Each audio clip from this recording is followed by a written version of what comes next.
Sveiki visiem! Man bija tas gods izmēģināt robotu, kurš nav i-robots, kurš nācis no Francijas. Tā laika ir ļoti maz pašiem uzkopt mājas. Es domāju, ka tas robots varētu būt ļoti labs tāds kā risinājums. Un tad, es izmēģināju šo franču robotu. Sāksim ar labo. Labās lietas. Viņš ir pietiekoši zems, spēj, viņš pat tagad ar mani sarunājas.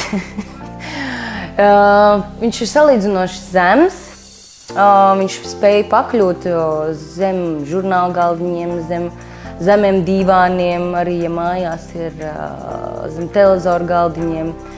Cik viņš tur iztīra, to es pateikt nemāku, bet iztīra.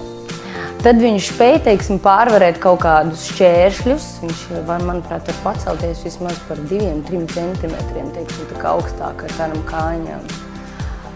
Ļoti labi ir tas, ka šis franču robots sarunājas ar tevi angļu valodā. Manuprāt, latviešu valodu diemžēl nevar iestatīt. Bet arī iestatījuma, klāsts un paskaidrojums ir ļoti bagātīgs un plašs. Tā kā viss šīs instrukcijas ir pieejamas ļoti daudzās valodās. Ļoti labs šis voice guides, ko tu vadi arī ar pulti, un tad tev tīri pasaka, ko katra šī poga un funkcija nozīmē.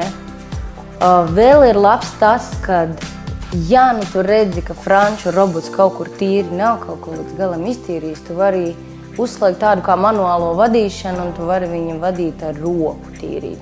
Tas, protams, nav ļoti laiku taupošs process, bet tad tu pats kā pedants, ja esat ļoti lieli pedanti, tad varat tā līdz katram stūrītim un mazam kriksītim. Un tad ķersimies pie lietām, kas man tā kā nepatika. Varbūt es neesmu kaut ko pareizi iestatījusi, bet mēs abi ar draugu, sēdējām, skatījāmies un mēģinājām iestatīt kā vajag.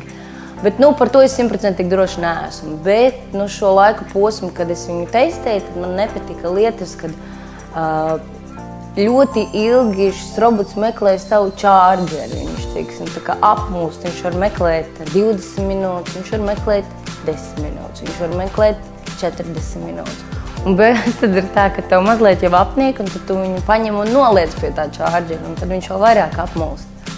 Bet beigu galā viņam atrodās tās mājas, viņam beigu galā atrast kaut kā. Kā jau cilvēks, man liekas. Robots ir cilvēks. Cilvēks arī brīžiem apmulst. Bet ja kāds tomēr ir nolēmis iegādāties šo attiecīgo franču robotu vai arī kādu citu robotu, tad es noteikti iesaku jums pirms jūs izdarat savu galīgo lēmumu, iegādāties to savā īpašumā, pārbaudiet to uz kādā telpā vai kādā demo, kaut kādā versijā, uz kāda tepiķa vai uz flīzēm. Lai jums sirds ir droša un mierīga, kad esat izdarījis pareizo izvēli un pareizo pirkumu.